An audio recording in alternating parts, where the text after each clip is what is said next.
পশ্চিম কাৰ্বি আংলঙৰ খেৰণী বন বিভাগৰ কাৰ্যালয়ত উত্তেজনা মূল্যবান চেগুন গছৰ কুণ্ডা জব্দ কৰা কেন্দ্ৰ কৰি উত্তেজনা বন মাফিয়াক বন কৰ্মীক ভাবুকি দিয়াৰ অভিযোগ উত্থাপন হৈছে বন বিষয়াৰ ভাতৃ হোৱাৰ সুবাদতে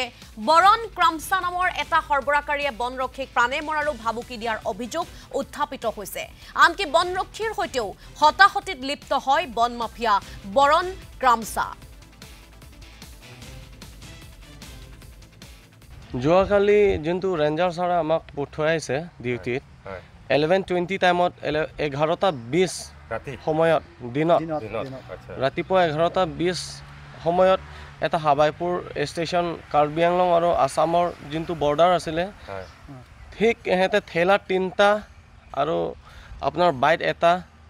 চেগুন পুৰা লুট আছে ঠেলা 3টাটো আৰু বাইট পিছত আহি আছে এই 3টাটো পালোঁ পোৱা পাছত আমি তাত নিবৰ কাৰণেতো গাড়ী মাতিব লাগিব আমাৰ গাড়ী নাই তাৰমানে যোনটো ঠেলাৰ পৰা আমি ঠেলিটো আনিব নোৱাৰে ঠেলা যোনটো ঠেলি আছিল মানুহবিলাক পলাই গৈছে তাৰপাছত তাৰ 10-15 মিনিট আমি তাৰ ৰৈ আছোঁ এই টাইমত এজন বৰণ ক্ৰামছা বুলি হাৱাইপুৰ এজন বৰণ ক্ৰামছা বুলি এইটো কুণ্ডা চোৰ তাৰমানে যোনটো এইটোত চেগুন কাঠ যে ছাপ্লাই দি আছে এই বৰণ ক্ৰামছা আহি আমাক এনেকা যে দম দিছে কুণ্ডা এতিয়া এৰিব লাগিব এতিয়া আমি কাগজ বিচাৰিছোঁ কাগজ পোৱা নাই এই কাৰণে আমি ৰেঞ্জাৰ ছাৰহঁতে আহি তাত গাড়ী লোডিং কৰি পেলাই যোনটো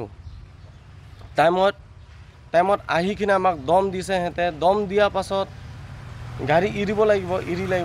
লাগিব কৈ আছে তেখেতে কৈ আছে তাৰপাছত সি ইমান সাহস ক'ৰ পৰা আহিলে